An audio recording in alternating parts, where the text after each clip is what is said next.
I'm super excited for this video. We are going to be doing 50 series and sequence questions. We are going to cover everything that you need to know in a series and sequence chapter, such as arithmetic sequences, geometric sequences, the sum to infinity. We're going to do a bit of everything today. Before we get started, I would like you to know that in the description you can download a PDF, which is a worksheet that contains all 50 questions.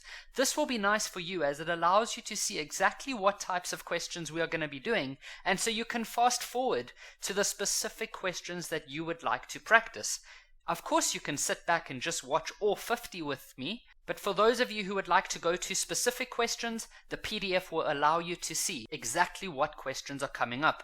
I've also added all the timestamps in the description so you can go to the specific question you are interested in. Did you guys know that I have a complete online course?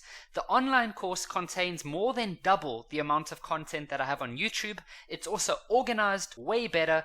There's a question and answer section where you can ask students and you can ask me questions. There's an online community where you can chat to other students and get advice and help each other with maths and science. It really is nice. And then lastly, if you are watching this on YouTube, please would you subscribe, leave a comment, and like the video. You have no idea how the YouTube algorithm pays attention to these types of things, and it starts promoting my videos to more learners. That's it from my side. Let's get started with question 1. In question 1, you need to realize that this is an arithmetic sequence, so we use the arithmetic formula. And so we're trying to find term 20, so we say t20 equals to a, which is term 1, so that's 3, plus n is 20, because that's the term 20, and then d is the common difference, which is 2, because you can see we're plussing 2 each time.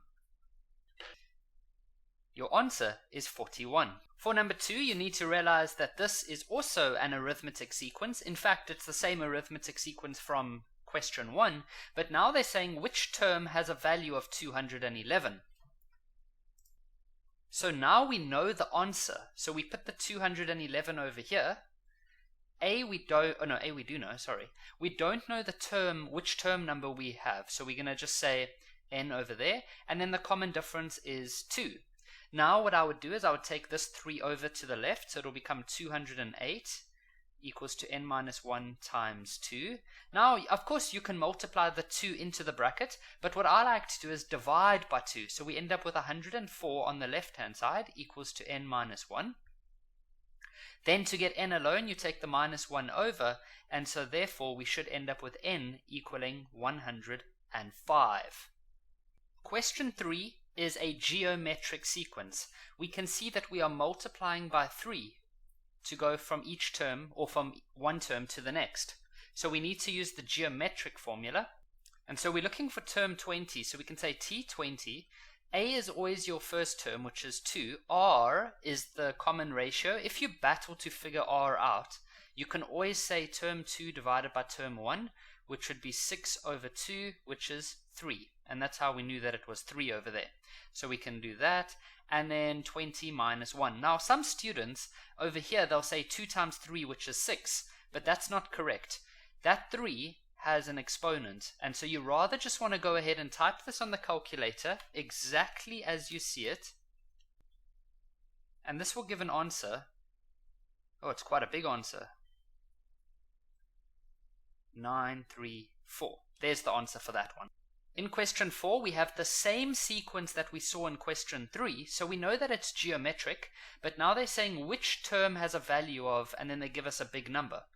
So we use the geometric formula, and we already know the values. So what we do is we say 354294 equals to, now a is your first term, which is 2, r is 3. How do I know that r is 3? Because I can see that they are multiplying by 3 when going from one term to the next. If you battle to find that, you can just say t2 over t1, which is going to be equal to 6 divided by 2, which is 3. Then n we don't know, so we do that. Now what a lot of students do is they multiply these two together and they call it 6. That is not correct, because this n minus 1 is only an exponent for the 3. So what we can do now is we need to try to get n by itself. So what I like to do is I divide by 2 first on the left hand side, because that gets rid of this. And so that's 177147 equals to 3 to the n minus 1. What you do then with this number here is you break it up into its prime numbers, or you can use logs. Any approach will give you the same answer. So I'm going to actually show you both methods. I'm going to use the prime factor method first. So if you have a Casio calculator, you just type this number in on your calculator, the 177147. You then say equals. You then push the button shift, and then you look for the button that says fact. And that gives you 3 to the 11 equals to 3 to the n minus 1.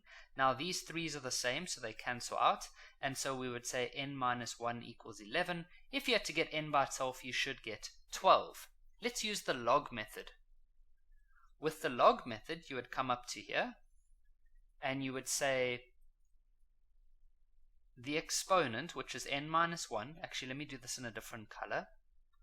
So you'd say n minus 1 equals to the log. Now, the number that was with the exponent comes first, and then the other number comes next. That's 177147. Go ahead, type that in, and that gives us 11. And then, of course, if you take the minus 1 over, you get 12. Question 5 asks us to determine the sum of the series. By the way, does it ever bother you why sometimes we call it a sequence and sometimes we call it a series? Well, actually what is happening is the following. If I write the numbers like this,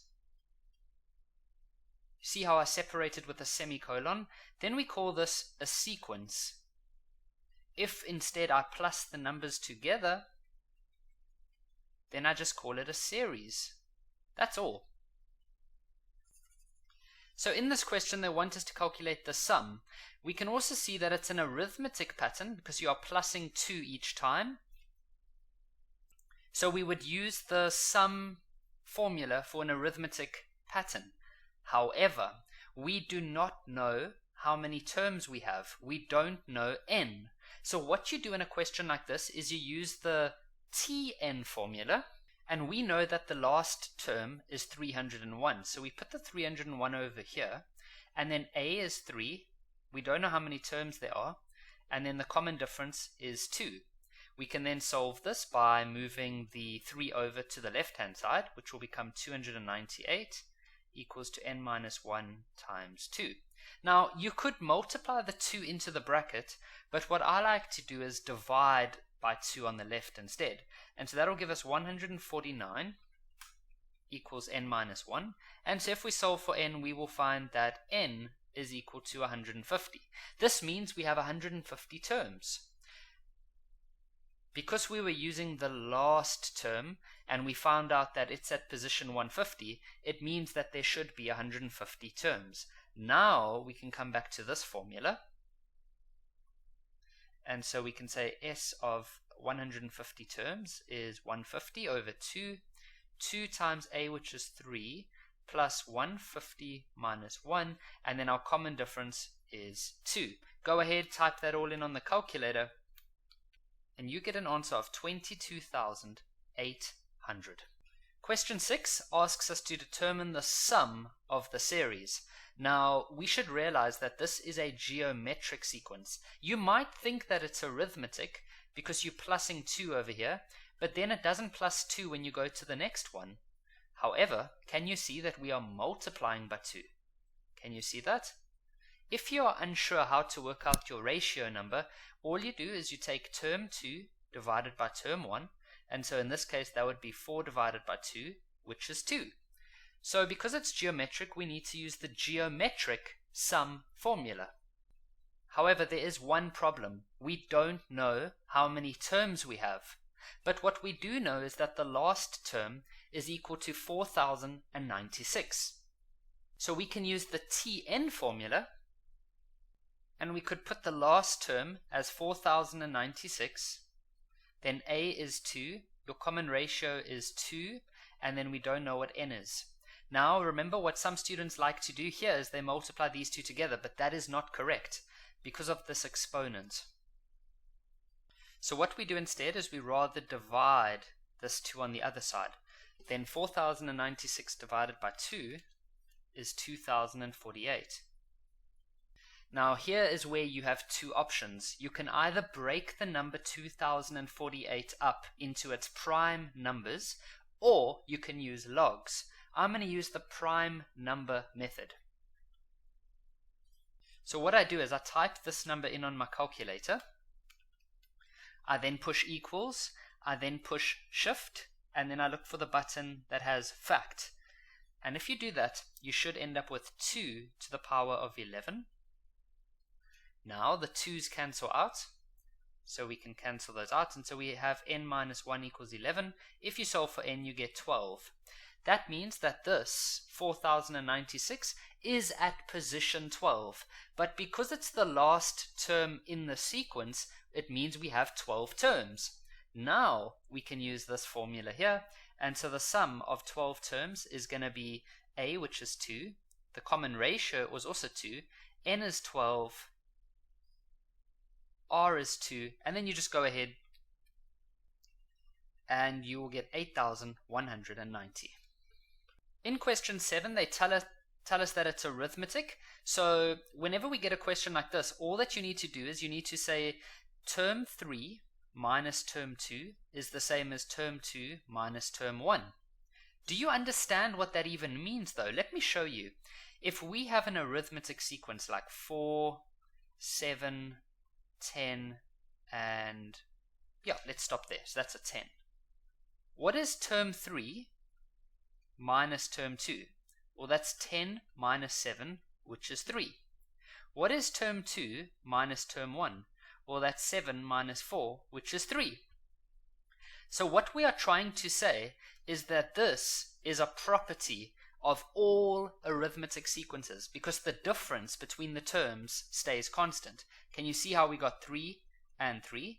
And of course, if we had to keep going, this would be 13. So we could say term 4 minus term 3 would be 13 minus 10, which would also be 3. So it's actually a very easy to understand concept. Now what we do is we just say term 3, which is 3x minus 4, minus term 2. Because term 2 is more than one term and we're putting a minus, we should use a bracket. Now term 2 is x plus 3 minus 5. We can now go ahead and solve. On the left, we would eventually have 2x minus 7, and on this side, we'd have x minus 2. If we then solve this, we should end up with x equals 5. Over here, by the way, when I did this, you can also say t2 minus t1 first. It doesn't matter. In question 8, we are told that this sequence is geometric, and they give us a whole lot of x's, and they say determine x. Well, the trick that we do for a geometric is we say t2 over t1 equals to t3 over t2. If you remember when we did the arithmetic one in question 7, because it was arithmetic, we rather said something like this. Okay, but when it's geometric, we rather say this. Do you know why? Well, let me show you. If we have a simple geometric pattern like 4, 12, 36, where I'm multiplying by 3, if I take term 2 divided by term 1, that'll give me 12 divided by 4, which is 3. If I say term 3 divided by term 2, that would be 36 divided by 12, which is 3. Can you see that it carries on producing a 3? So the ratio stays constant. So for any geometric pattern, you can say this. Now all you do is you go fill everything in. So term 2 is x plus 2. Term 1 is x minus 2. Term 3 is 4x plus 2. And term 2 is x plus 2. What you now do is cross multiplication. So on the left, you're going to have x plus 2 and x plus 2. And on the right, you're going to have 4x plus 2 and x minus 2. Now we're just going to multiply everything out. I'm just going to do this fairly quickly because you guys should be comfortable with minus 6x minus 4. I'm going to take everything to the right hand side because I would like to have a positive x squared, just because I find that more comfortable. You don't have to do it that way. And so this is what you should end up with eventually. Now you can try factorize this if you would like. I'm just going to use the quadratic formula. And once you use the quadratic formula, you should end up with x equals to 4 or x equals to negative 2/3. Question 9 tells us that term 5 of an arithmetic sequence is 20, term 12 is 34, determine term 20. Now, I find a lot of students, they try work this out, they literally I don't know, they say x, y, z, w, and then they're like, oh, term 5 is 20, so we'll put a 20 there, and then they go all the way up to like term 12. Guys, this doesn't work. There's a much better way to do this. They're telling you it's arithmetic, and they're telling you that term 5 is 20. So I'm going to fill in as much as I can. So they're telling me that term 5 is 20. So I say 20 equals to a, which I don't know. N is 5, because that's the term number, or the position number. And then the common difference I don't know. So then that just becomes a plus 4d. Now, I can't do anything more with that. But they've given us another piece of information. So I can do the same thing. I can say 34 equals to a plus 12 minus 1 times d. And so that becomes 34 equals to a plus 11d. Aha! Now what we do is we take this equation and we simply solve simultaneously. Now you can do this in so many different ways. So if you don't follow what I'm doing, try it your own way. Just make sure you get to the same answer. So what I'm going to do is I'm going to take this equation and I'm going to get a by itself. If you do that, you would get 34 minus 11d. I'm then going to substitute that into the place of a over there.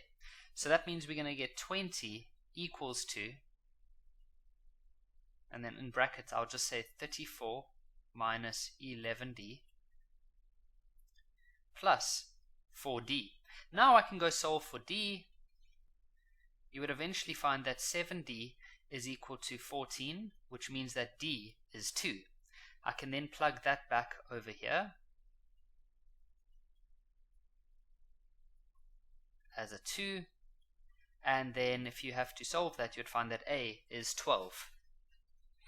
Now they said find term 20. Now it's easy. We just use this formula where we say term 20 is a, which is 12, plus 20 minus 1 times d, which is 2. And so that will be 50. So guys, something very important that I want you to understand is that when they give you this information like this, just put it into formulas and it usually turns into a simultaneous equation. Question 10 tells us that term 7 of a geometric sequence is 8 and term 13 is 512. Determine term 20. Now, if you watched my previous question on question 9, I said how a lot of students do sometimes struggle with these questions because they try to figure it out in their head and they do all these weird kind of stuff. But all you need to do is use the formula. So they say that it's geometric, and then you just fill everything in. So they say term 7 is equal to 8. So you say 8 equals to a, we don't know, r, we don't know. It's term number 7, so we say 7 minus 1, and so we can just neaten this up a little bit. 7 minus 1 is 6. There we go. We can't go any further. So then what we do is we go to the next piece of information, which tells us that term 13 is 512. So we say 512 equals to a, r, 13 minus 1, and so I'm just going to simplify that to become 12. There we have it, 2 equations with 2 unknowns.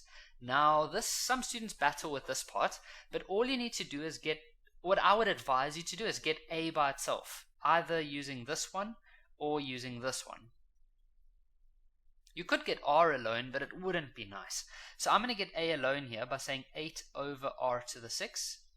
Now I'm going to take this and plug it into the place of a over here.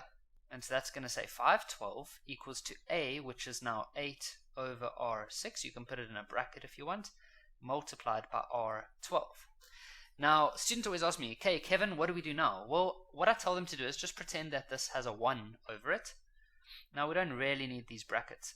Now what you're doing is you're just multiplying across. So it just becomes 512 equals to 8. Sorry, I'm rewriting the same thing.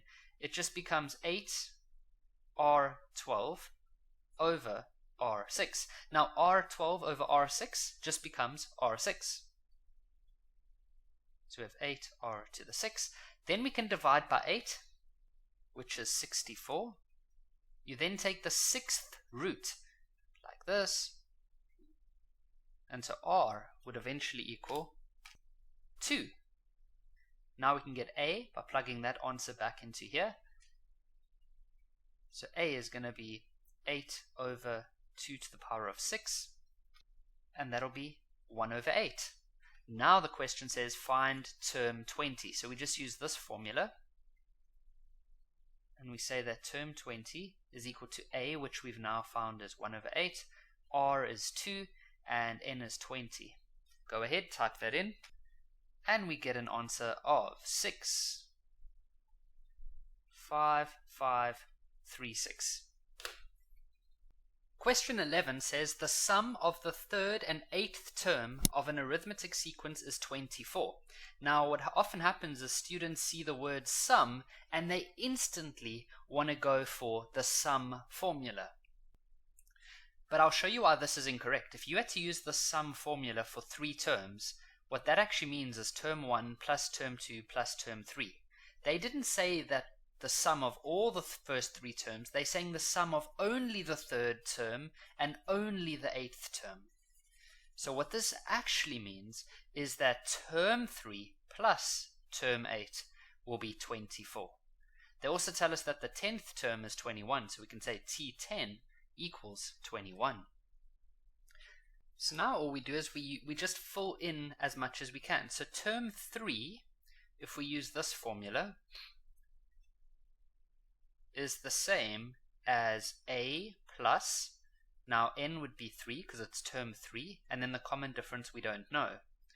Then it says plus, that's this plus. Then term 8 would be a plus 8 minus 1 times d. Can you see what I did there? I just used this formula on term 3 and then on term 8. We then say that that is equal to 24. I'm then going to use this piece of information which tells us that 21 is equal to a plus, now it's term number 10, so we say 10 minus 1 times d. Now we're just going to neaten up. So for this side it's going to be a plus 2d plus a plus 7d equals 24. I can neaten that up even more. 2a plus 9d equals to 24. And then on this side it will just be 21 equals to a plus 9d. Now it's a simultaneous scenario, so you can do this however you want. What I'm going to do is I'm going to try use this equation and I'm going to get a by itself. If I do that, it would be 21 minus 9d. I'm then going to plug that expression over here. So it's going to be 2, and then in brackets we're going to put 21 minus 9d plus 9d equals 24. And then multiply in, that will be 42 minus 18d plus 9d equals to 24. You would eventually get 18 is equal to 9d. Therefore, if you divide, d is 2. You could then plug that over here to find a, and we'd see that a is 21 minus 9, and then we said d is 2. And so a would end up being 3. The question then says find term 30. So we can then go to our normal formula and find term 30, because we now have a as 3, term 30, and then d is 2. And so we should end up with 61 as our answer. In question 12, they ask us for which x value will the sequence converge. We should know that converging sequences are when the ratio is between -1 and 1. So what you do is you find r. Now, if I gave you a normal geometric pattern like this, to find r, you would say term 2 over term 1, because that would be 6 divided by 3, which is 2. Sometimes you can also see it, but if you don't, then you use this method.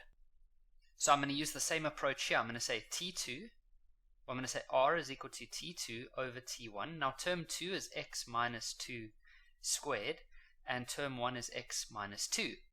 Now depending on how comfortable you are with this type of maths, you might see this quite easily, but what I'm going to do is I'm going to write the x minus 2 out twice, because that's what this 2 means, and then you can cancel one of them, and so r is x minus 2. What I then do is I take this r, which is x minus 2, and I replace it over here. So I say x minus 2 is smaller than 1 and bigger than negative 1. I then solve by taking this minus 2 there, and I also take it over to the left. And so there is our answer. With number 13, they've asked us to determine the sum to infinity. So we use the sum to infinity formula. And so to use the sum to infinity formula, we need a, which is term 1, and then we need r, which is the ratio. Some students tell me that the ratio for this is 2. I understand what they're saying. It's because we're dividing by 2.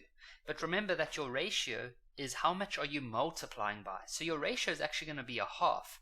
But if you struggle with that, remember that to find your ratio, you can say term 2 over term 1. So that'll be 10 divided by 20, and that's going to be a half. So then what we do is we go full everything in, and that'll give us 40.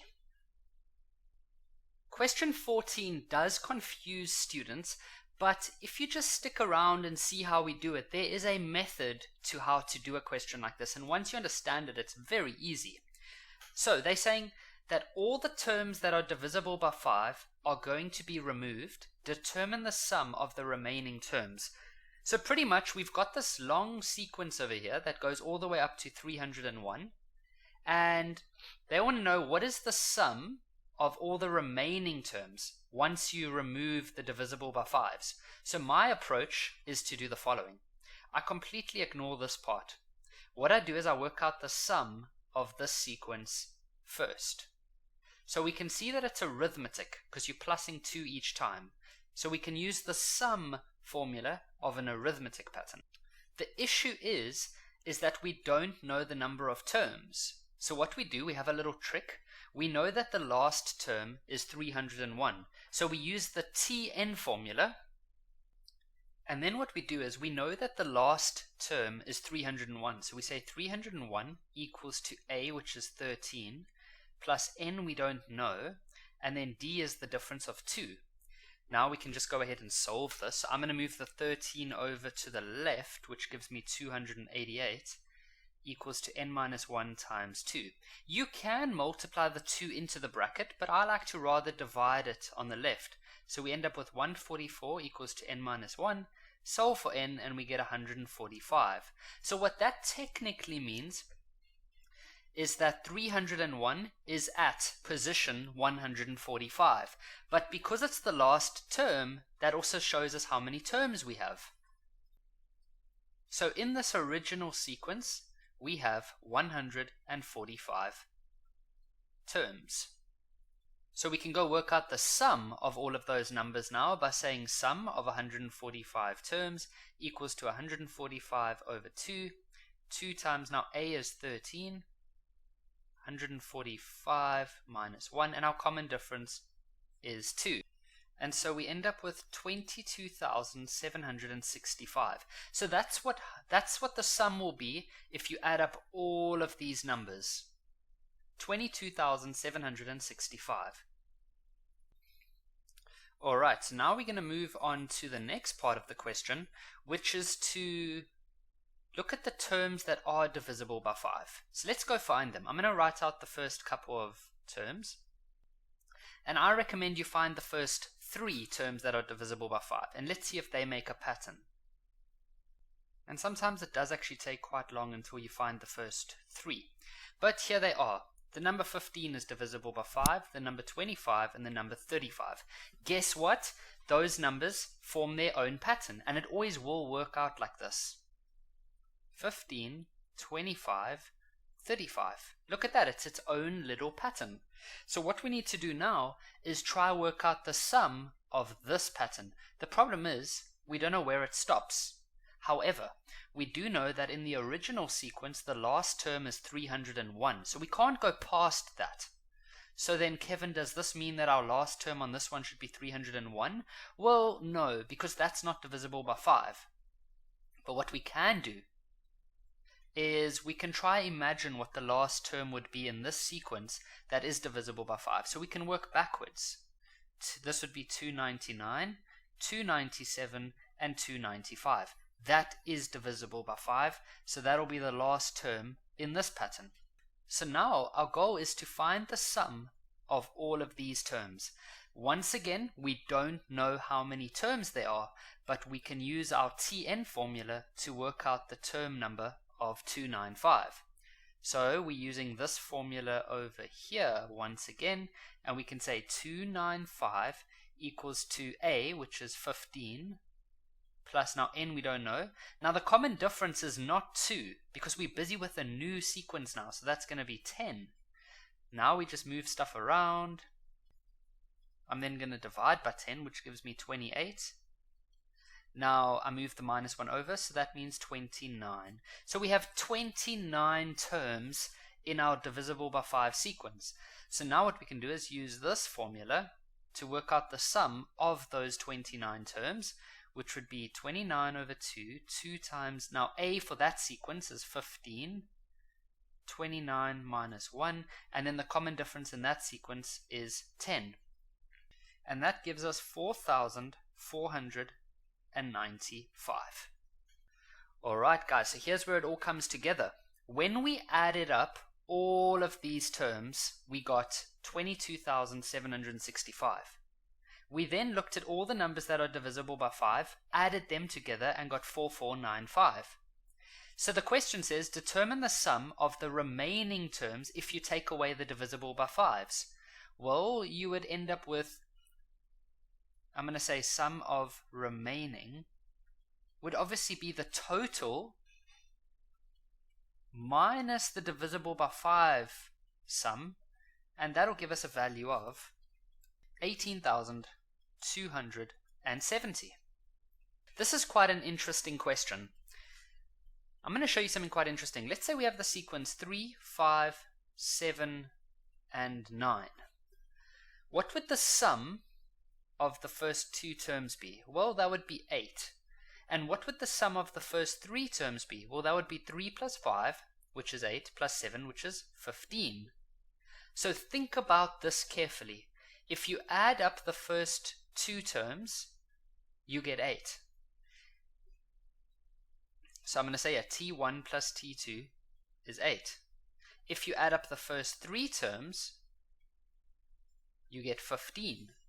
Would you agree with me that that means term 3 would have to equal 7? Because if the first two terms are already equal to 8, then the third term must be 7, and we can see that it is. So there is a general property. If you want to find a specific term number, like let's say you want to find term 8, then you sum up the first 8 terms, and then you minus the sum of the first 7 terms. If you want to find term 10, you sum up the first 10 terms, and you minus the sum of the first 9 terms. So we want to find term 9. So what you do is you say term 9 is the same as the sum of the first 9 terms minus the sum of the first 8 terms. So let's find the sum of the first 9 terms. Well, they've given us the formula for Sn, so you literally just plug it in.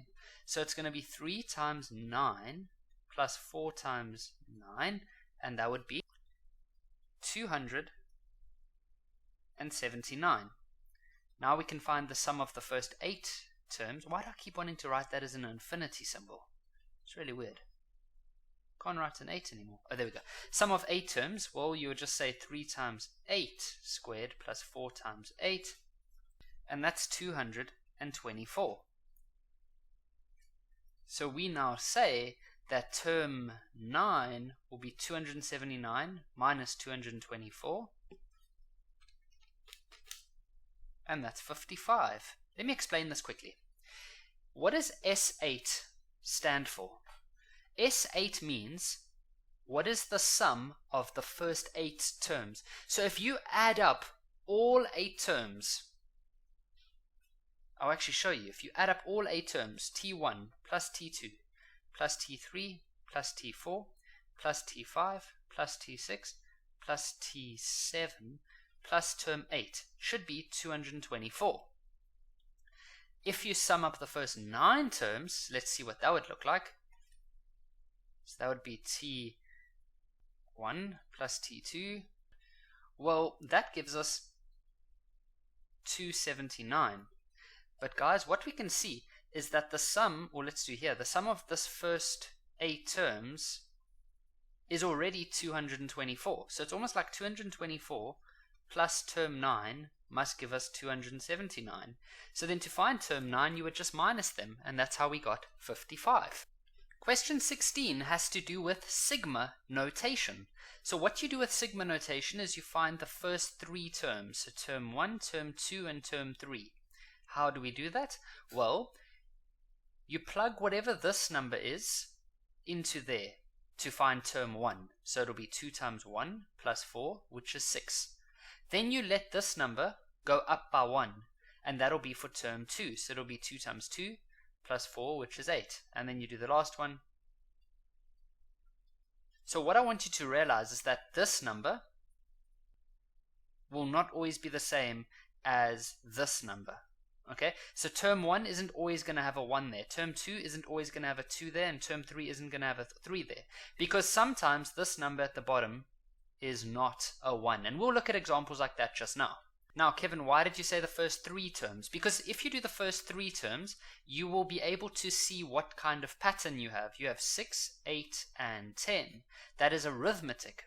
Now, did you know that this symbol, sigma, actually stands for the sum? So it's actually saying, find the sum of all the terms. Kevin, how many terms are there? To find the number of terms, please don't just always look at that number, because once again, when they change this number at the bottom, then all of that changes. So what you do instead is you take the top number minus the bottom number, and then you plus 1. So the top number is 20.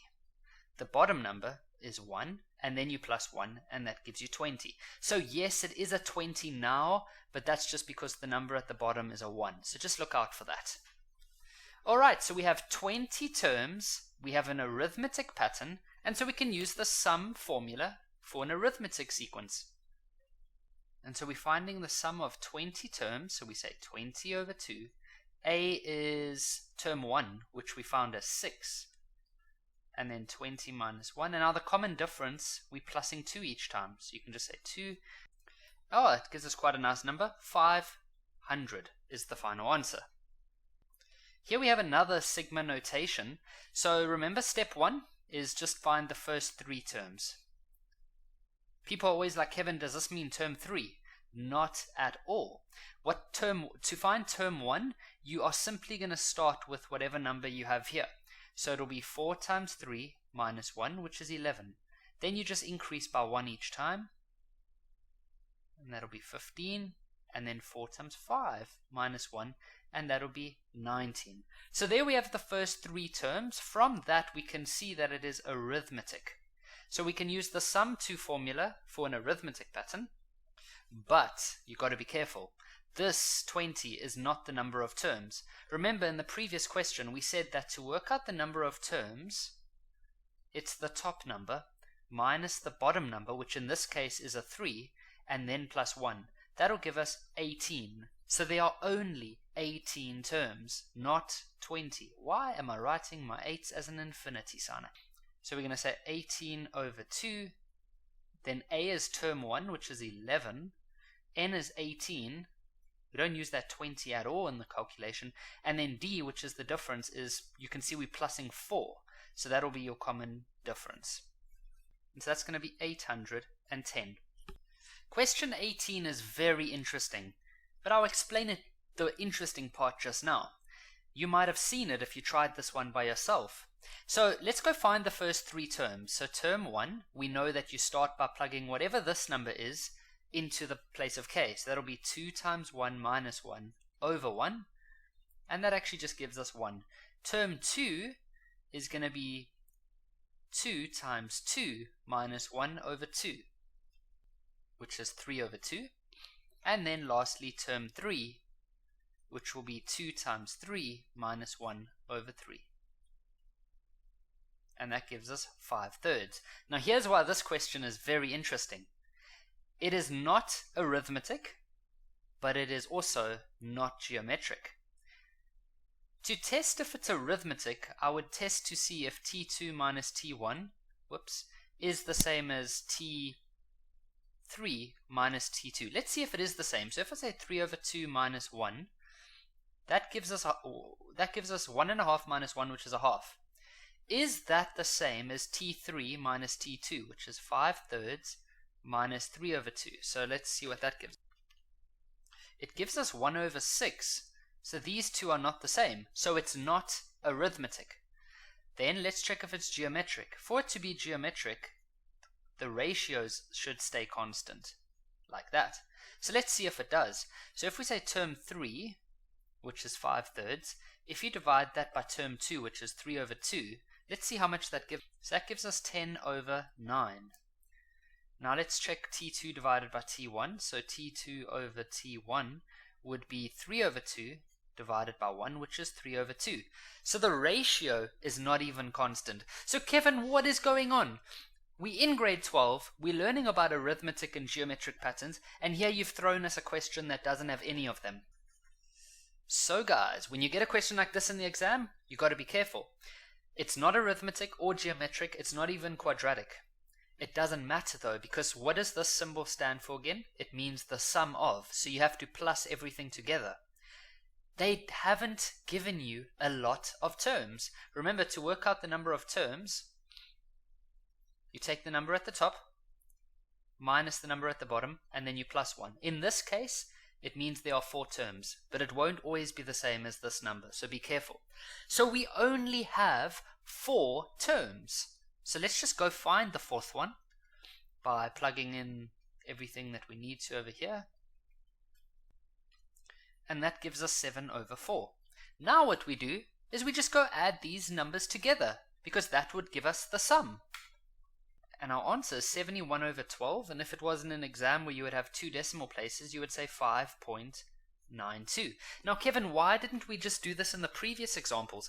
You could, but in the previous examples they gave us like 20 terms, so it would take a lot longer.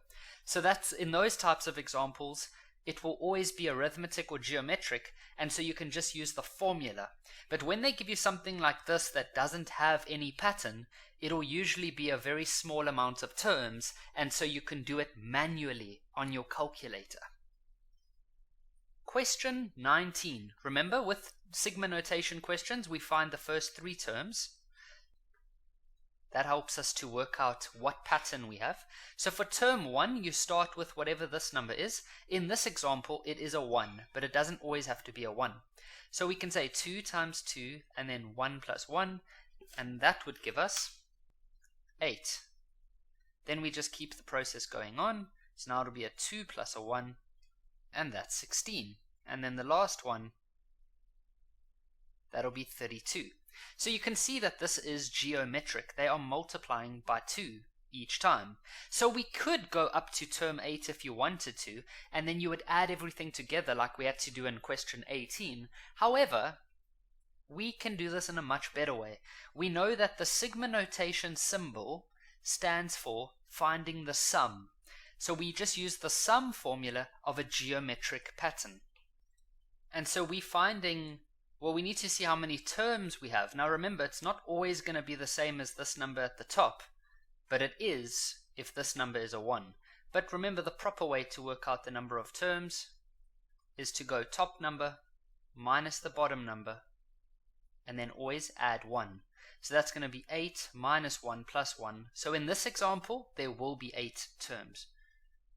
So to find the sum of 8 terms, we go A. A is always your term 1, which is 8. The ratio, we are multiplying by 2. Then to the power of 8, and then over 2 minus 1. And that gives us 2040. Number 20 is quite a good question. In exams, they love to test students on this kind of concept. So they tell us that we have a tree that is going to be growing, okay? Now, in the first year, the tree grows 1 meter. Alright, so let's draw it out. It's 1 meter. Then, in the second year, it grows by 0.8. So it would be 1.8 meters tall. Then in the third year, it grows 0.64. So now it would be 2,64 meters. It says that we need to determine the maximum height that the tree will reach. But guys, we don't know how long the tree is going to be growing for. Is it 10 years, 100 years, 2,000 years? Guess what? It doesn't matter. Because what we should realize is that this is a geometric pattern and the numbers are getting smaller. This means that they will eventually approach 0. That is a converging geometric pattern. So all we need to do is use the sum to infinity formula, which is a over 1 minus r. So, which numbers do we use? Well, if we add these numbers together, that will not make sense. Because if you say 1 plus 1.8, then are you telling me that the tree is 2.8 meters tall after year 2? No, these numbers are showing us the height of the tree, the total height of the tree. So you want to ignore those numbers. I just did that so I could explain this part. What you want to do is you want to take how much the tree grows by every single year, and you want to add those numbers together. Because if you add the amount of growth, that will give you the total height of the tree. So we need to work out r. R you can work out as t2 over t1, which is going to be 0.8 over 1, which is 0.8. Let's just make sure that the ratio stays constant. So we can also try t3 over t2, which is 0.64 over 0.8, and that actually does give us 0.8. So then we can go ahead and work out the sum to infinity as a, which is the first year's growth, which is 1 over 1 minus 0.8, and that'll be 5. I've seen a lot of students who try find the ratio using these numbers, but guys, those numbers don't make any pattern. You need to look at how much does the tree grow by each year. Those are the numbers that you want to add together. Question 21 is similar to question 20, but there's a slight difference in the way that we understand it and approach it. So what I see a lot of students do is they realize, okay, determine the maximum height of the tree. So they know that that's probably a sum to infinity question. But then what they do is they look at these numbers. Now guys, these numbers represent the height of the tree each year. So after year 1, it's 1 meters tall. After year 2, it's 1.8 meters tall. And then after year 3, it's 2.44 meters tall. No matter what you do, you will not be able to form a ratio or a difference with those numbers. It just won't work. So then, Kevin, what is happening? Guys, the trick is don't look at the height of the tree. Rather, look at how much the tree grows each year. That is where the ratio is. So, in year 1, tree grows 1 meter. In year 2, the tree grows 0.8 meters. So that after 2 years, it'll be 1.8 meters tall. In year 3, it grows 0.64 meters. Because if you add these three together now, you would get 2.44. Now, these are the numbers, these ones that we've just found over here. They form a nice ratio.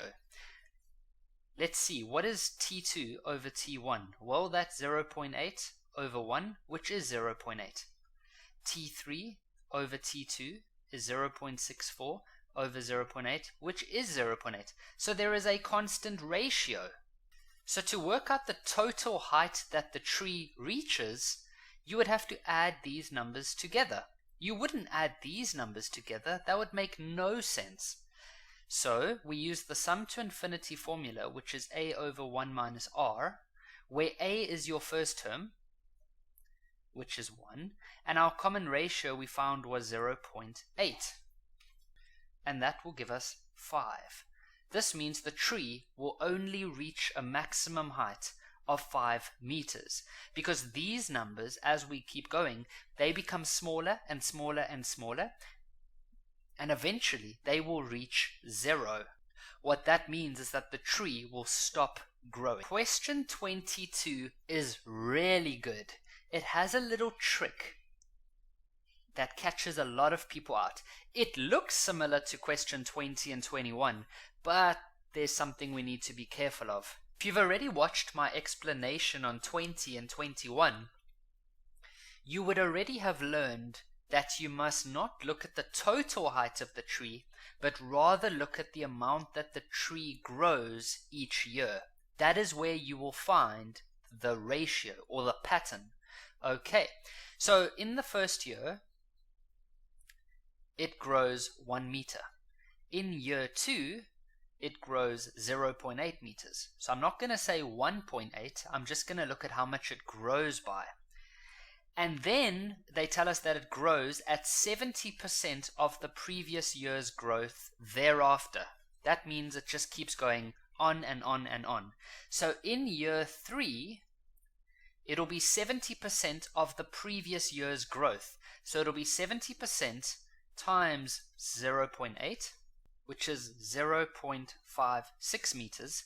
And then in year 4, it'll be 70% of the previous year's growth, which is now going to be 0.56, which will give us 0.392. Now, we don't need to go any further. Now, check this out, guys. When did they bring in the 70%? The 70% only started here. So we need to be careful. Is this also a 70% ratio? Or let's check it out. So what we can do is we can say term 2 divided by term 1, and that's 0.8 divided by 1, and that gives us 0.8. If we then say term 3 divided by term 2, that'll be 0.56 divided by 0.8, which is 70%, or 0.7. And if I say term 4 divided by term 3, that'll be 0.392 over 0.56, and that'll be 0.7. And that 0.7 would obviously carry on because we keep using 70%. So, the first number is causing a bit of a problem because it's throwing the ratio off. So what we do is we completely ignore the first year. Let's forget about that. Why don't we just add up all of these growths? And let's see how much the tree grows just from year 2 up to whenever it stops growing, up to infinity. Because if we use sum to infinity, we need to use an r value, and it would not be correct to use an r value of 0.8, because the 0.8 only works for the first two. We also can't use 0.7 because the 0.7 doesn't work for the first part, so we just leave out the 1 meter for now. So we can say sum to infinity. Now, because we're only using these numbers, our a value is actually going to be 0.8. The ratio we can now use is 0.7. And this gives us 2.67 if you round to 2 decimal places. But now we must... Okay, so what that means is that the tree, from year 2 up to infinity, it grows 2.67 meters. Then all we do is we add on the 1 meter that it already had in the beginning. And so the total height of this tree will be 3.67 meters. Guys, they will never make it so that you have to check all the ratio numbers. It'll usually just be the first number that is out of place, and then you can just ignore that one. So just always look out for that first number. In number 23, we have a sigma notation question where we have to work backwards. What I've seen a lot of students do in the past is they think that this means 4k plus 2 is equal to 22048. You mustn't read it like that. What it actually means is that the answer to the sum is equal to 22048. But, as always, let's find the first 3 terms. So to find term 1, you plug in whatever this number is, which in this case, it is a 1. And so that'll give us 6. Term 2 is 10. And term 3 is 14. So what we have is an arithmetic pattern because we can see that we are plussing 4 each time, and we know that the sum of all the terms is 22,048. So we can use the sum formula. And so what we do is we can say that the sum, we already know that is 22,048. We don't know the number of terms, so we just leave that like that. A is term 1, which is 6. Once again, we don't know n, and the common difference is 4. Now what I like to do is I take this number 2 over here and I multiply that across. So we end up with 44,096 equals to n. Then on the inside, 2 times 6 is 12. Then I multiply this out, 4n minus 4. I then put the 12 and the minus 4 together to make 8. Then what I do is I multiply the n into the bracket. So that'll be 8n plus 4n squared. And then we get a trinomial. So we move everything to the one side. Then you could use the quadratic formula. And you would find that n is equal to 104, or n would also be equal to negative 106. But please remember that you can't have a negative n value due to the fact that n is a position, and you can't have a negative position. So this one will say NA or no solution. And so therefore our final answer is 104. For something to converge, it's when the ratio is between -1 and 1. So to find the ratio, you just say term 2 divided by term 1, which is 2x minus 2 squared over 2x minus 2. Now I'm going to make this 2 over here means that there are 2 of those brackets, so it actually looks like this. And so one of them cancel like that, and so the ratio is 2x minus 2. I then put that ratio in the place over there, and so my sum or my equation now looks like that. You then take the minus 2 to that side and to that side, so it'll become 1 and 3. You then divide everything by 2, so we end up with that. Question 25 is quite a challenging one. So we are given information about an arithmetic pattern as well as a geometric. They tell us that the first term of both sequences is 1. So we know that term 1 for this one is 1 and term 1 for this one is also equal to 1. Then they say that the first, third, and 13th terms of an arithmetic sequence are the first 3 terms of a geometric sequence.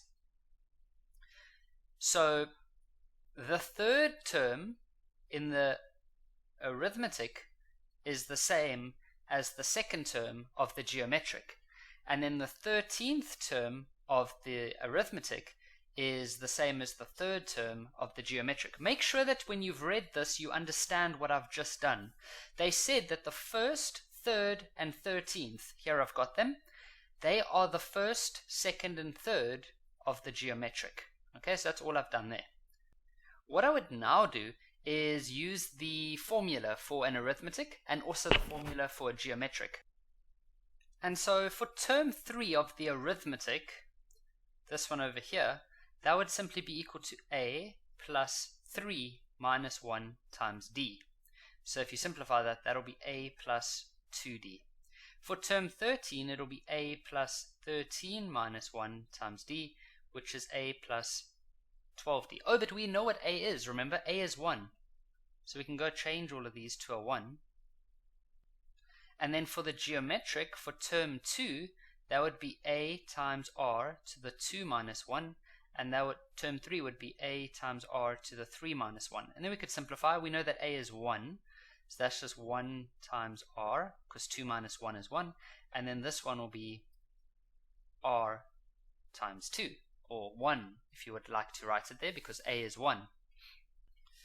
So let's just highlight what we now have. We've now got this equation, this equation, this equation, and this equation. But so we can say that 1 plus 2d is the same as r. The reason I say that is that they said that this term is the same as this term.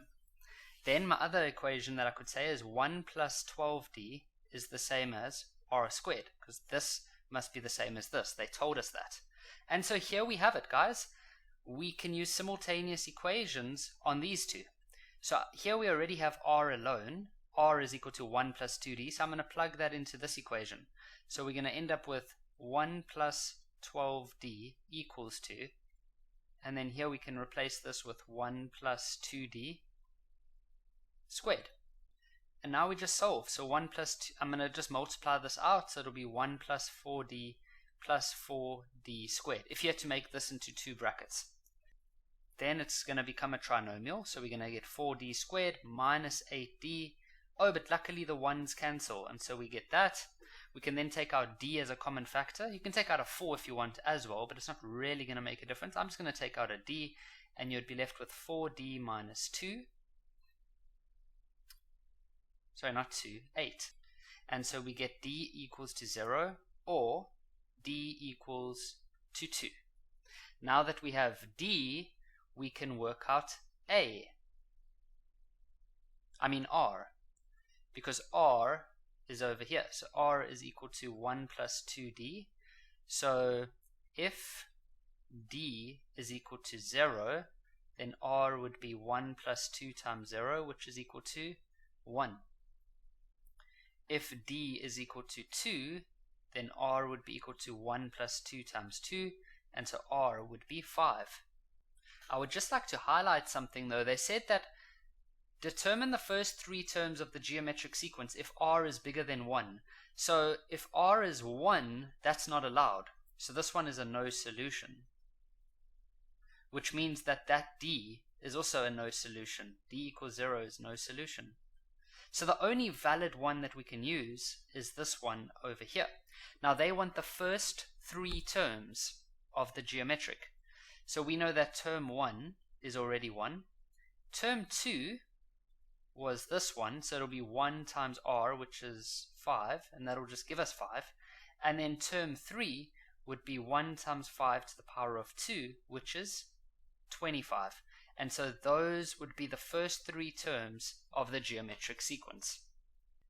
Question 26.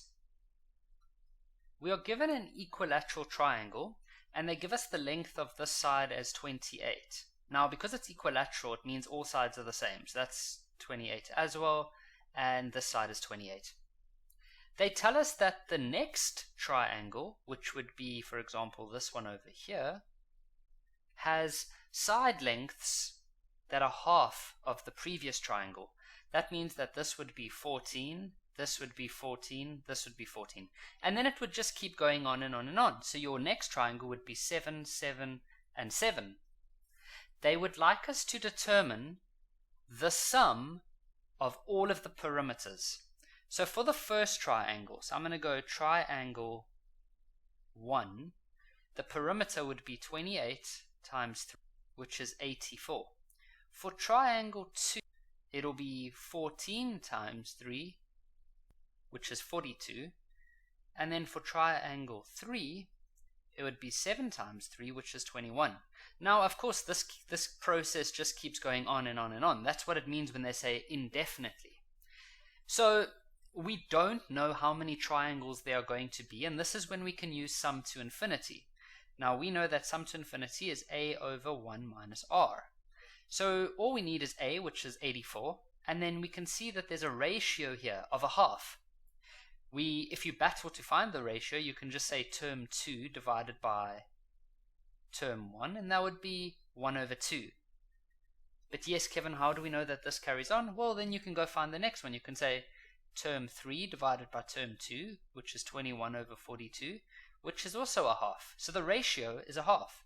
So all we do is we say 84 over 1 minus a half, and that's going to be 168. The sum to infinity for this question is very easy. We know that the sum to infinity is a over 1 minus r. A is term 1, and to work out r, you just say term 2 divided by term 1, which is 20 over 40, which is a half. Yes, but Kevin, how do we know that that carries on? Well, you can check the rest if you need to. Term 3 divided by term 2 would be 10 over 20, which is also a half. So it's easy. Sum to infinity is going to be 40 over 1 minus a half, which will eventually equal 80. A good thing to do with sigma notation questions is to find the first three terms. So for example, term 1, you would start off by plugging in this number. So it'll be 3 times 1 plus 2, which is 5. Term 2 would be 3 times 2 plus 2, which is 8. And then term 3 would be, you obviously plug in a 3 over there now, and that'll be 11. So we can see that we have an arithmetic sequence where we are adding 3 each time. And we also know that the sum of all the terms is 1105. So we can use the sum formula of an arithmetic sequence. So I'm going to write that over here. We don't know the number of terms, so we'll just keep that as an n. A is your term 1, which is 5. N, once again, we don't know. And then D is your common difference, which is 3. What I like to do here is multiply the 2 over, which will be 2210. And then I neaten up the inside, which will be 10 plus 3n minus 3. I put the 10 and the minus 3 together to make 7. Then we can multiply the n into the bracket. So it'll be 7n plus 3n squared. We then bring the 2210 over so that we get a trinomial. Then you can use the quadratic formula, and you'll get that n would equal to 26, or n would be equal to negative 28.33. But now you can't have a negative n value, so this one will be no solution. Alright, so we found n, but that's not necessarily the same as y. Sometimes they are the same, but remember what I showed you in previous videos or questions, is that to work out the number of terms, you always take the top, which is the y, minus the bottom, which is this k equals to 1, and then you always add 1. So the number of terms, which we've just worked out as 26, is equal to the top letter, which is y, minus the bottom, which is a 1 plus 1. So in this scenario, y will be 26. But if this k value was something different, then you would have to be very careful, because it wouldn't be the same as this 26 value. This is quite an interesting question. So when they do something like this, just plug it into the formula. So they said it's an arithmetic sequence, so we use the arithmetic term formula. And so let's start with the first piece of information. They say that T4 has a value of 2p minus 4. So we can say 2p minus 4 equals to a, which we don't know. Now that's term 4, so we say 4 minus 1 times d. So we're going to say 2p minus 4 equals to a plus 3d. Oh, 3 unknowns. That's quite interesting. Then they say a seventh term equal to minus 6. So we can say minus 6 equals to a plus, now it's a seventh term, so 7 minus 1 times d. Oh, now I sort of see how this is going to play out. So we're going to say minus 6 equals to a plus 60. Then we need our third piece of information, a 12th term of minus 26. So we can say minus 26 equals to a plus 12 multiplied by d, which we don't know. I'm just going to neaten this one up. 11d. Alright, so I think what we can do is we use these two, this one, and we solve simultaneously to find a and d. Then we can use the a and the d here to find p. Does that make sense? Awesome. So you can solve this however you like, but I'm going to take this equation and I'm going to get a by itself. So if I do that, I'm going to find out that a is minus 6 minus 6d, and I'm going to plug that into this one's a. So it's going to look like this. It's going to go minus 26 equals to, and then a is minus 6 minus 6d plus 11d.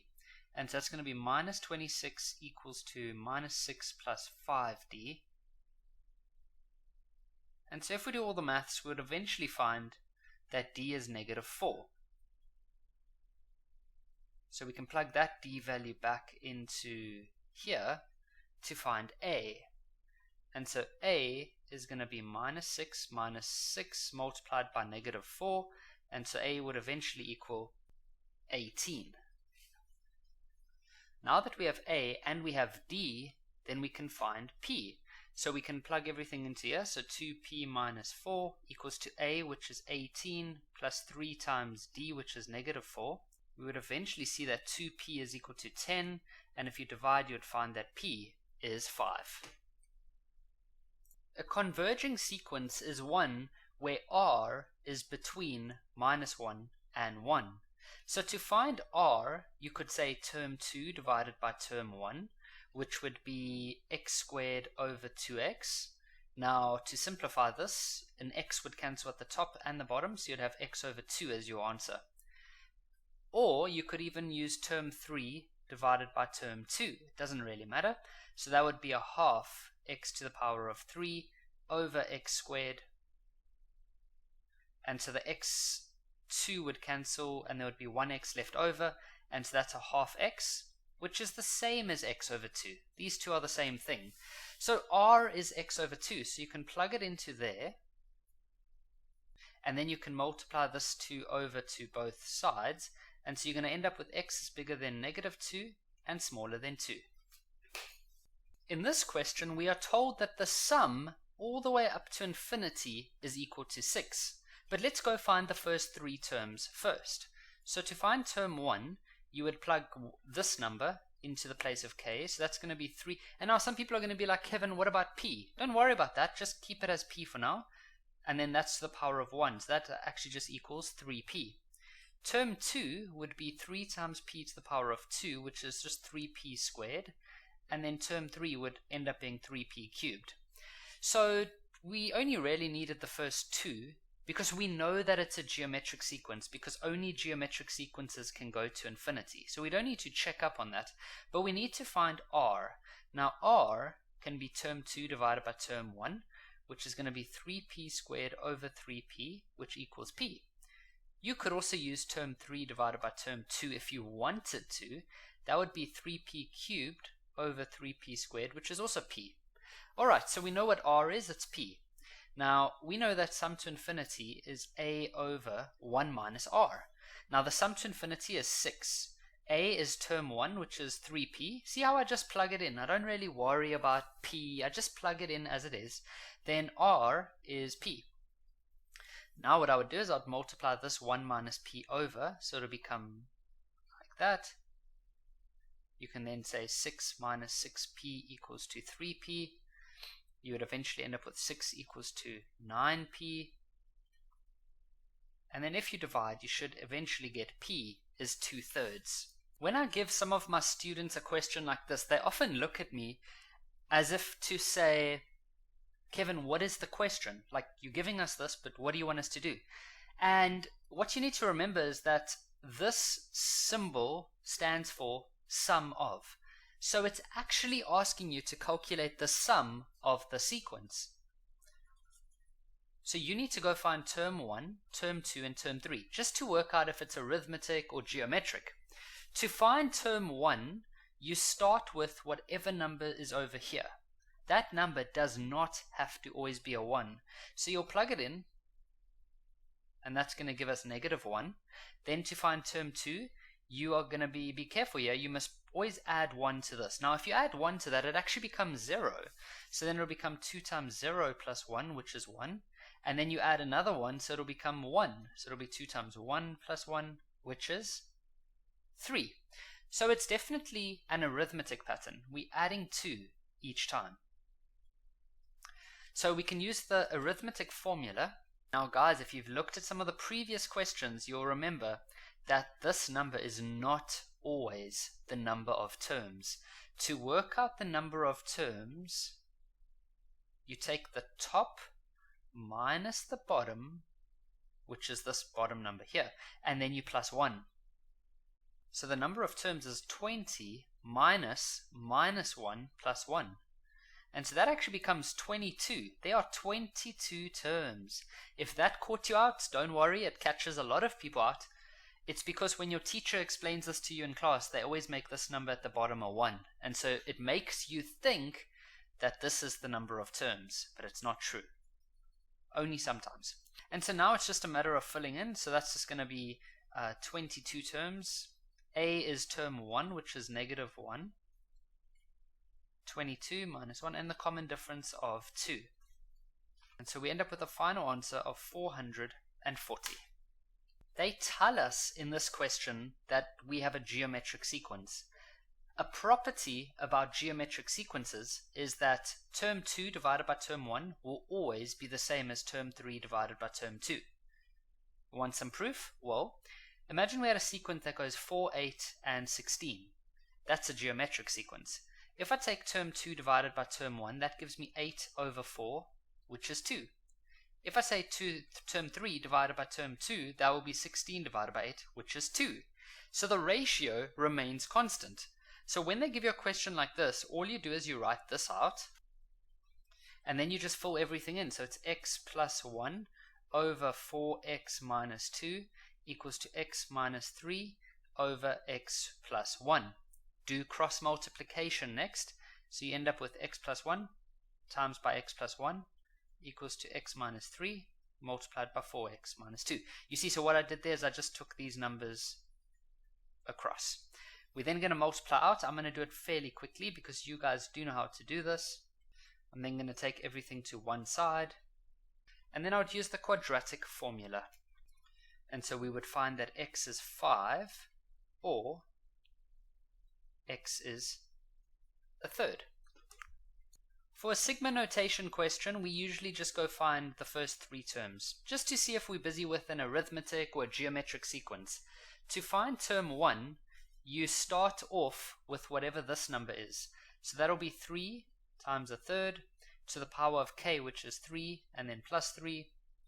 And that'll give us 1 over 243. I wouldn't recommend using decimals at that step. Then for the next one, you just make k go up by 1. So that's going to be 4 plus 3 like that. So that's 1 over 729. And then the last one, and that's 1 over 2187. So we need to try to figure out if this is arithmetic or geometric. Now, for it to be arithmetic, the difference must stay constant. So you could test out, what is term 2 minus term 1? Well, if you go work that out, it's -2 over 729. Right, now we go to t3 minus t2, and we're going to see if this stays constant. So it's going to be 1 over 2187 minus 1 over 729, and no, it's not constant. You can see that we get a different answer. So these two are not the same. So the difference is not staying the same. Okay, so then possibly it could be a geometric. For it to be a geometric, we'd have to look at t2 divided by t1, and let's see what we get there. A third.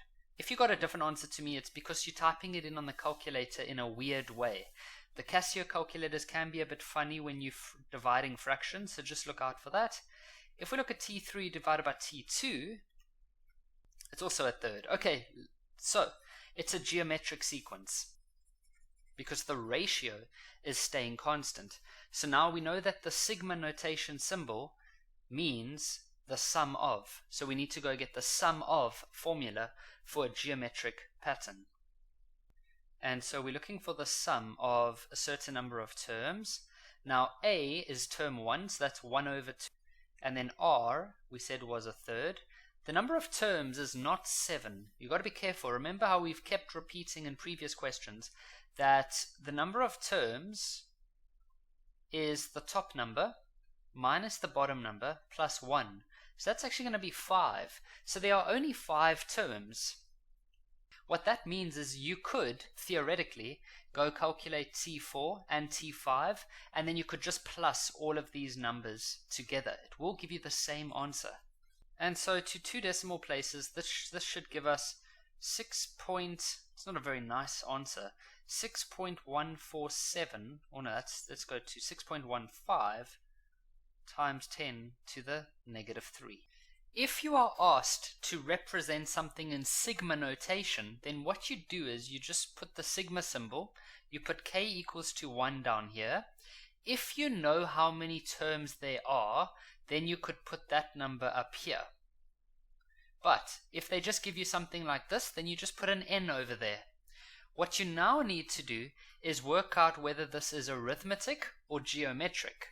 Well, it's 1, 2, 4, and 8, so it's definitely geometric where they are multiplying by 2. So what you do now is you get the Tn formula of a geometric sequence. And so A would be term 1, which is a 1, R is 2, and then n minus 1. So this 1 over here doesn't even need to be there because that doesn't really do anything, so it's just 2n minus 1. You then take this Tn and you put it over here, but don't write it as an n, rather leave it as a k. The reason is that these two always need to match. And that is it. That's how you represent something in sigma notation. We are told that in the first year, this plant grows 118 millimeters. So year 1, 118 millimeters. In year 2, oh, and by the way, if you've watched my previous questions on trees and things growing, you would see that we never look at the total height of the tree. We rather look at how much does the tree grow each year. That's where the ratio will be found. In the second year, it grows 12 millimeters. Notice how I don't add these two together because I want to see how much it grows each year. Then for year 3, they say it keeps growing at 50% of the previous year's growth. So it'll be 50% of 12, so 50% times by 12, which is 6. Then for year 4, it'll be 50% of 6 now, which would be 3.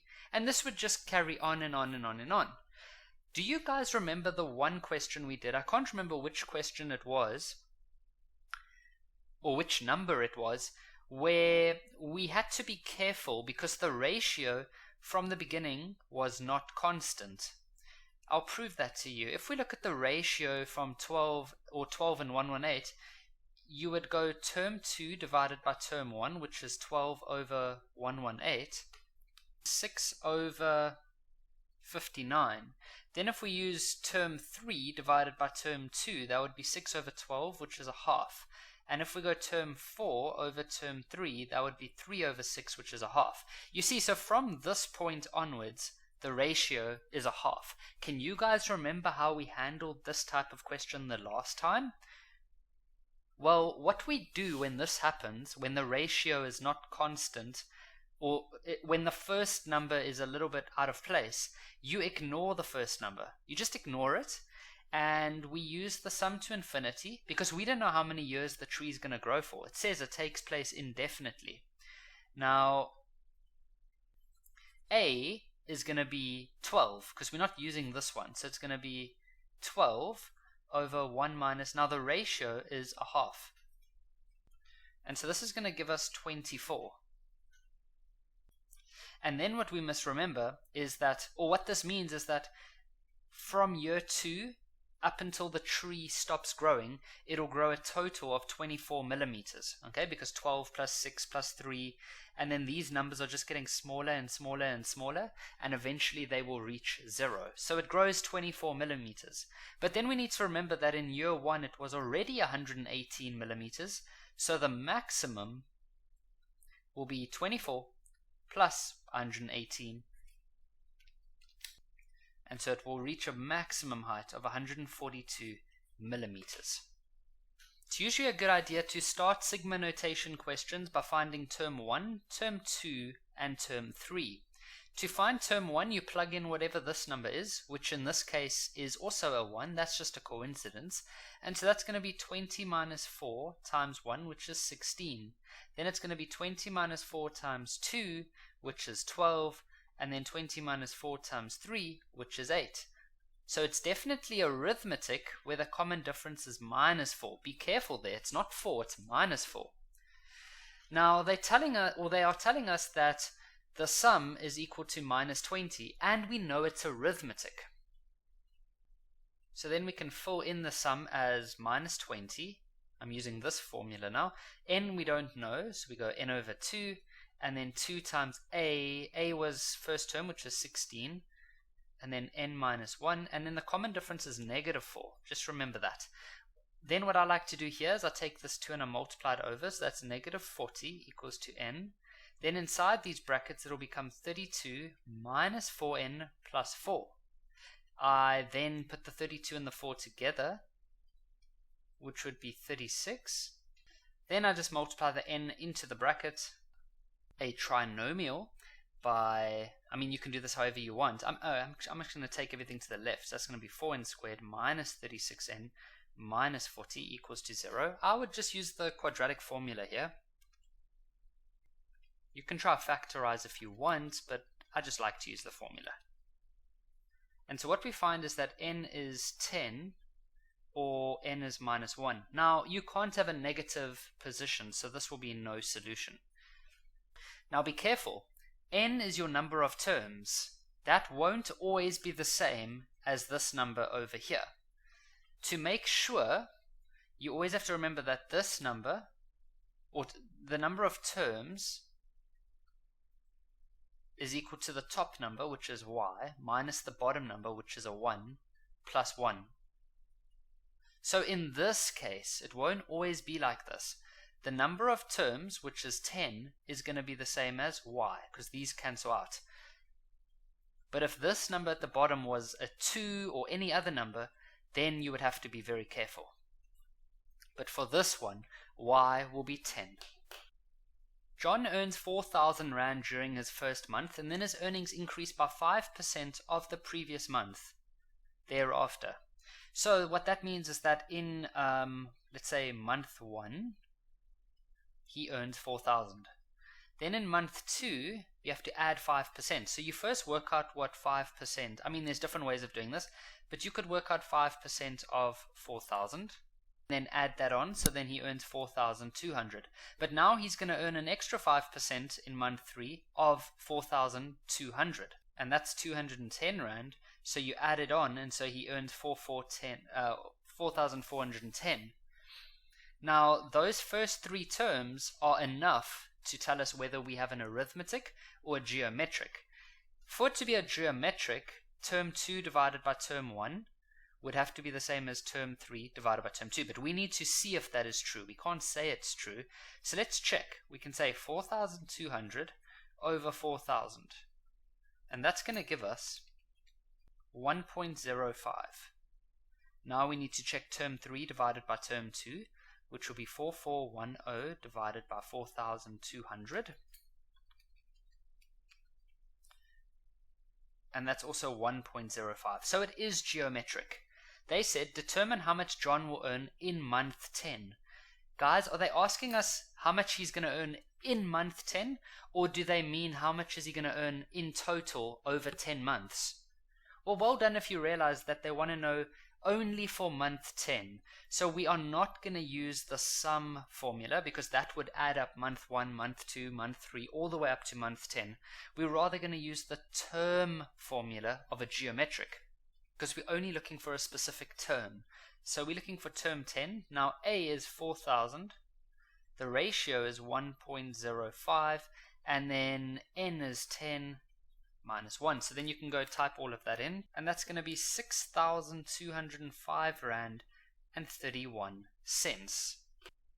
This question is almost identical to the previous question, so I'm gonna assume that you've already watched that. If you haven't, maybe you should just go watch that quickly. But all that they change is they say determine the total amount John will earn over 10 months. So they're not saying how much is he going to earn in month 10. They want to know how much will he earn altogether during the first 10 months. So that's like term 1 plus term 2 plus term 3 plus all the way up to term 10. This is why we use the sum formula. That does that for us.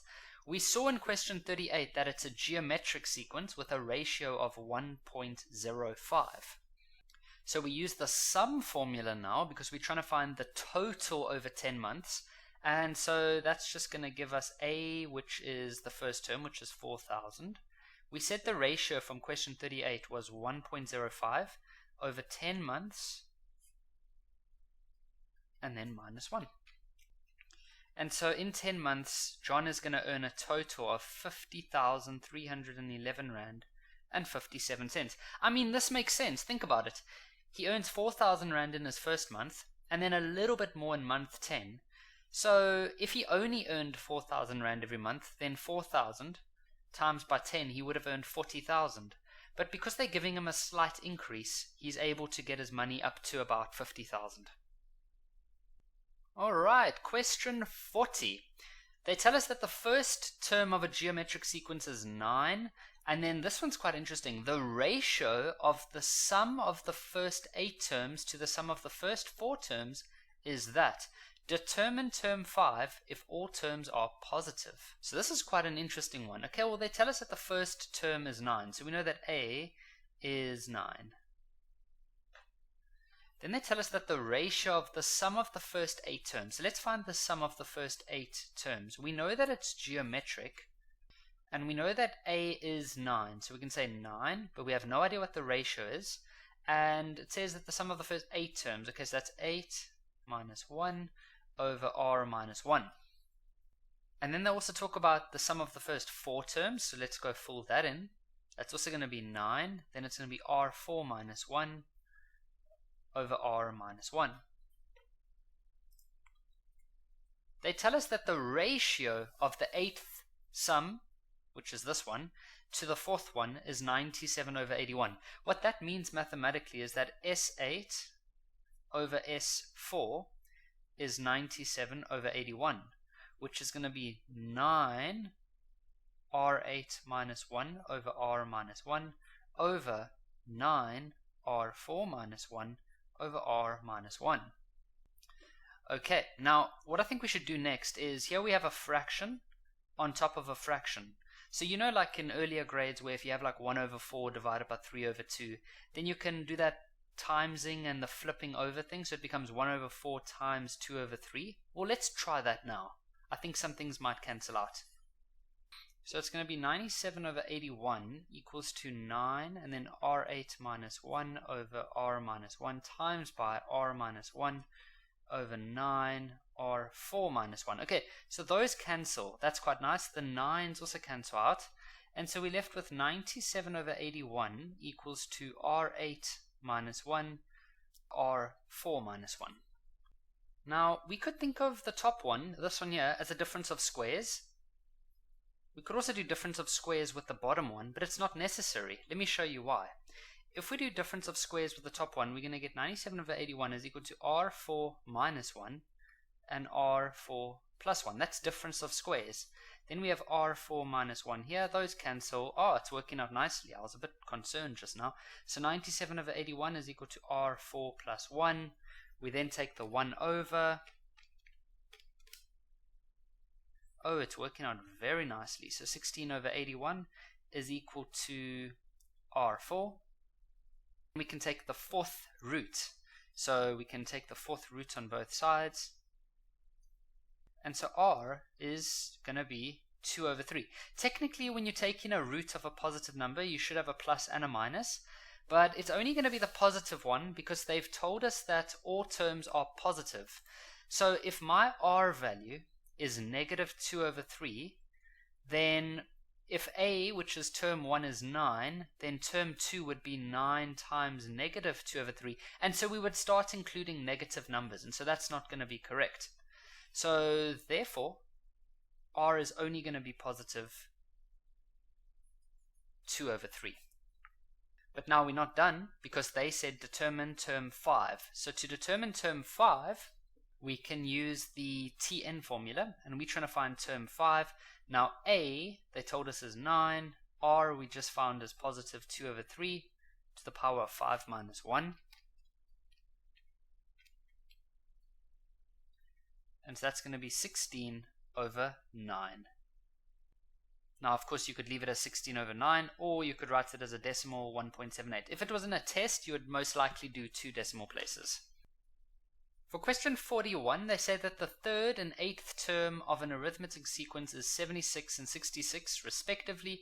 Determine the sum of the first 20 terms. Alright, so they're trying to tell us that term 3 is 76. So we can say T3 is 76, and term 8 is 66.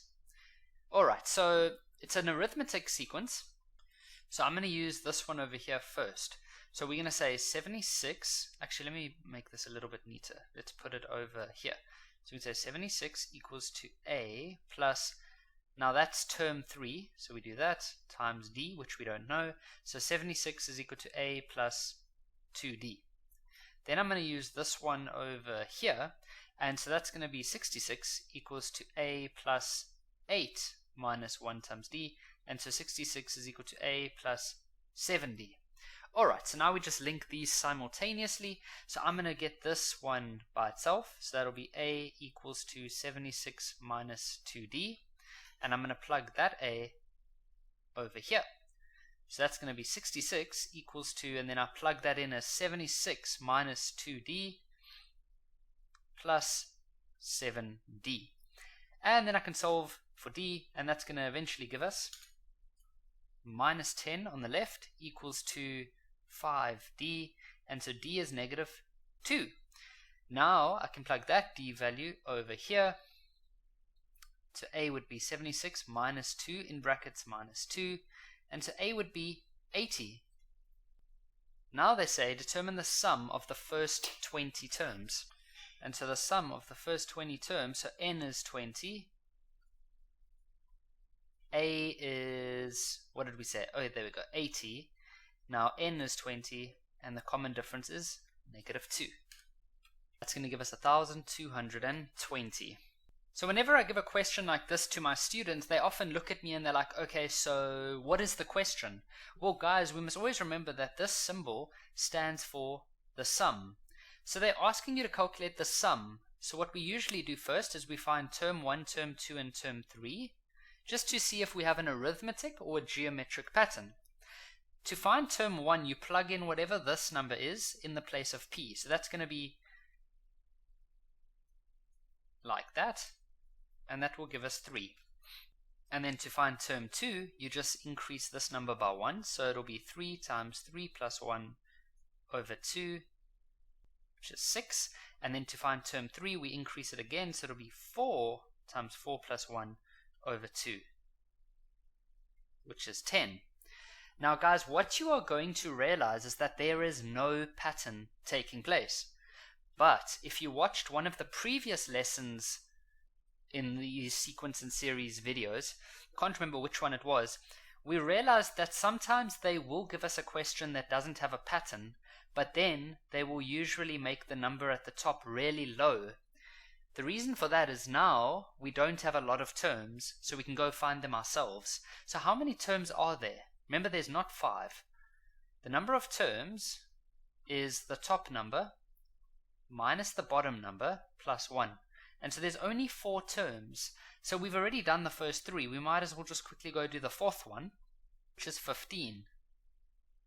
Now what we do is we just add these numbers together, and that gives us 34. And that's the answer. That is the sum. You can do it manually, or you can do it yourself if they don't give you a proper kind of pattern. Alright, with a question like number 43, all you do is the following. To find term 5, you just need to add up the first 5 terms, and then minus the first 4 terms, the sum of the first 4 terms. Alright? And so to find S5, you just plug 5 into the place of N, so that's going to be minus 2, 5. Notice I'm always using a bracket when I plug it in. It'll be negative 70. Then to find S4, you just plug in a 4, and that's negative 48. So to find term 5, then you just say the sum of the first 5 terms minus the sum of the first 4 terms, and that's going to be negative 70 plus 48, and that's going to be negative 22. A sequence converges when R, the ratio, is between minus 1 and 1. So we need to find R. So let's go find term 1. Term 1, you start off by plugging whatever this number is into the place of P. But Kevin, what about X? Don't worry about that, guys. You'll see it all work out. So you just do that. Then to find term 2, you do the same thing. You plug in a 2 this time, because you always add 1 to this number. So that's going to look like that. Now R for any geometric sequence, we know that it's geometric because only geometric sequences converge. You could use term 2 divided by term 1, and so that's going to be 1 plus x squared over 1 minus x divided by 1 plus x over 1 minus x. Now, whenever we have a fraction on top of a fraction, then we need to use a trick that we probably learned in earlier grades. Like if you have 3 over 4 divided by 2 over 9, then you can say 3 over 4 times 9 over 2. So we're going to do the same approach. And so that's going to be 1 plus x squared over 1 minus x multiplied by 1 minus x over 1 plus x. So this cancels, and then this cancels with one of these. So you've just got 1 plus x left over. So r is 1 plus x. So what I then do is I go put that in the place of here. So I say 1 plus x must be between 1 and minus 1. And so x is going to be 0 if I take this plus 1 over to that side, and if I take it to that side, it's going to be negative 2. Question 45 is quite interesting. So we've got a cinema that is busy filling up because people are walking inside the cinema or walking into it. They say 4 people enter during the first minute. Okay, so 4 people enter during the first minute, 6 people enter during the second minute, and 8 people enter during the third minute. After 6 minutes, the theater is half full. Okay, so we know that this is 1 minute, this is 2 minutes, this is 3 minutes. We can clearly see an arithmetic pattern is taking place here, so we can actually just quickly fill it in. So 6 minutes would be here. Alright, so check this out, guys. How many people are there? Well, 14 people entered, but how many people have entered in total? Well, you could go add these numbers together, or you could use the sum formula. I'm just going to be fancy and use the sum formula. So we know that there are 6 terms, so we can just find the sum of those first 6, which is actually 6 minutes. Now, A is your first term, which is 4, and then the common difference is 2. So we can go work that out, and as I said, you could have just added them yourself. It's probably faster, but I'm just being fancy. And that's 54. Okay, so there are 54 people who have entered during 6 minutes. They said that after 6 minutes, the theater is half full. So then it means that this cinema can hold 108 people, because it's double 54. So let's say here, cinema capacity is 108. So there can be 108 people in total. So it says, how long will it take for the cinema to be full? Well, we know that we need to get 108 people in there altogether. So I'm using this formula again, but now N I don't know. The number of minutes I don't know. A is still going to be 4, and then the common difference is 2. Now I take this 2 over, so it becomes 216, and then 8 plus 2n minus 2. And then I'm going to simplify these numbers here, so it'll become 8 minus 2, which is 6. I'm then going to multiply the n into the bracket, and then it's a trinomial, so I'm going to keep the 0 on the left, and then I would use the quadratic formula to solve. N would be 9, or n would be negative 12. But now you can't have a negative number as your position or as your minutes, so this one will be a no solution. And so the answer is going to be 9 minutes. That's how long it'll take to fill up this entire cinema. Some of you might be saying, but wait, if it takes 6 minutes to fill up halfway, why wouldn't it be 12 minutes to fill up completely? Well, guys, as you can see, the people are filling up into the cinema faster and faster. In the first minute, 4 people walked into the door. In the second minute, 6 people have gone in, or 6 people went in during that second minute. So now there's 10 people already. Then in the third minute, 8 people walked in there. So there are more people walking in as the minutes go by. In question 46, they tell us that this sequence is geometric. What that means is that let me show you a normal geometric. Let's say we have 4, 12, and 36. That's geometric. Can we see, or let me show you that term 2 divided by term 1 is 12 over 4, which is 3. term 3 divided by term 2 is 36 divided by 12, which is 3. So it's the same. Remember that geometric patterns have a property that says term 3 over term 2 is the same as term 2 over term 1. We just saw that happening now over here. So whenever something's geometric, this is true. So we can say that over here. So we can say T3 over T2 must be the same as T2 over T1. You can also switch this around. It doesn't really matter. You could have it the other way. You could say T2 over T1 first. Okay, so now what we can say is x minus 8 over 2x minus 6 equals to 2x minus 6 over 9x plus 8. Now what we do is we cross multiply. So we'll end up with x minus 8 multiplied by 9x plus 8 equals to 2x minus 6 times by 2x minus 6. I'm now going to multiply out the left hand side, which would eventually give a minus 64x in the middle. Of course there's two terms, but I've just put those together, and then minus 64. Then on the right hand side you'll get 4x squared minus 24x. I'm just doing everything in one step, plus 36. Alright, I'm going to take everything to the left hand side. Then I'll use the quadratic formula. And so x would be 10, or x is negative 2. Question 47 is quite interesting because they say that the first three terms are arithmetic. So let's do those. Those are arithmetic. And then the last three terms, which is the x, the y, and the 16, those are geometric. Now remember that when a sequence is arithmetic, you can say T3 minus T2 equals to T2 minus T1. Remember, that is a property of arithmetic patterns. So here we can say y minus x is the same as x minus 6. Then for geometric patterns, we can remember that T3 over T2 is always the same as T2 over T1. So we can say 16 over y must be the same as y over x. Now what I'm going to do is I'm just going to try and neaten everything up. So these x's can go together. So we would actually get y equals to 2x minus 6. And then on this side over here, I'm going to cross multiply. So we'll get 16x equals to y squared. Now we need to do some type of simultaneous equation. So I can see that y is 2x minus 6. So I'm going to put that over here. So we're going to get 16x equals to, and then this will become 2x minus 6.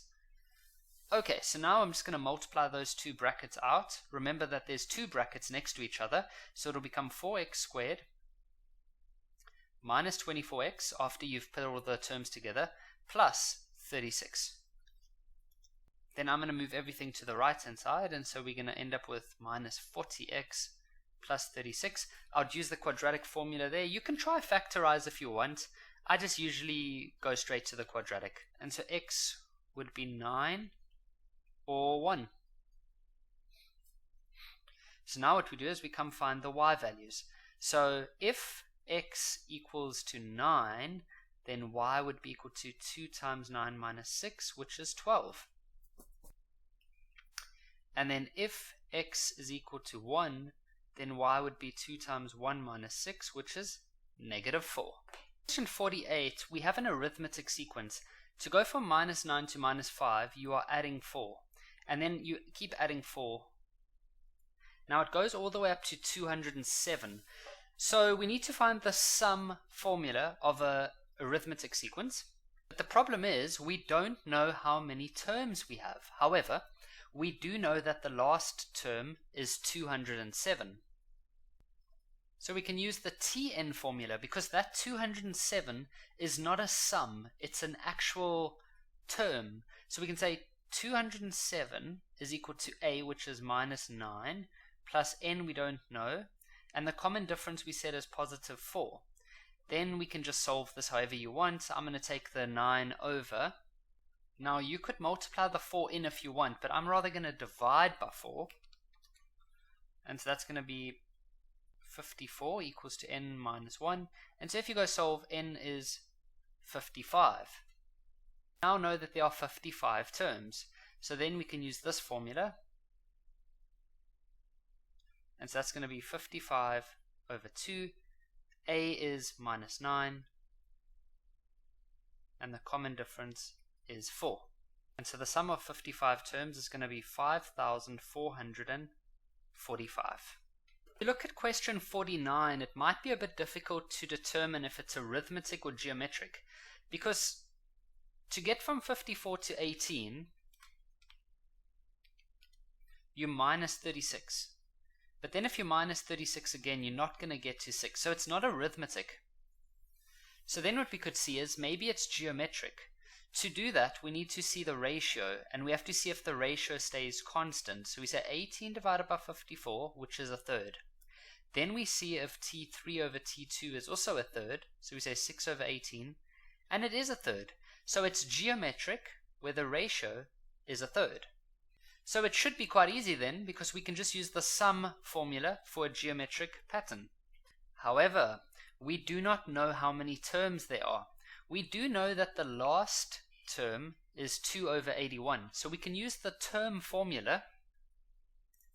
We know what the value of the term is. It's 2 over 81, but we don't know what term number it is. But if we could find that, then we know how many terms our sequence has. Now our ratio is a third to the n minus 1, like that. Okay, so how do we solve this now? Well, what you do is you need to take this 54 over to that side by dividing. So it's going to be 2 over 81 divided by 54, which is 1 over 2187 equals to a third n minus 1. Now there's many ways that you can do this from this step, but I'm just going to use logs. So what we're going to say is that n minus 1 equals to log of a third, and then 1 over 2187. So I'm going to type all of this on the calculator now. And that's 7. So we can say that n minus 1 is equal to 7. Therefore, n must be 8. Okay, so we now know that this is term 8. But because it's the last term, it also tells us how many terms we have. So now we can come use this formula again. I'm going to use a different color now. So the sum of the first 8, why do I use infinity for that? Would be A. What did we say A was? Oh, it's 54. The ratio is a third. We have 8 terms. And then you just type it on the calculator. And so the final answer is going to be 80,99 if you round to 2 decimal places. Question number 50. Does this sequence converge or diverge? Now, a converging sequence is one that eventually reaches 0. Now, for something to converge, it has to be geometric, and the ratio must be between minus 1 and 1. So first of all, let's make sure if it's geometric. So you could minus 30 over here, but then if you minus 30 again, it's not going to work. So it looks like it's geometric, but let's make sure. Let's see, what is t2 divided by t1? Well, that's 15 over 45, which is a third. Now, what is t3 divided by t2? Well, that's 5 over 15, and that's a third. Okay, so it's geometric, and the ratio is between minus 1 and 1, because it's a third, so this will converge. So, yes, it will converge.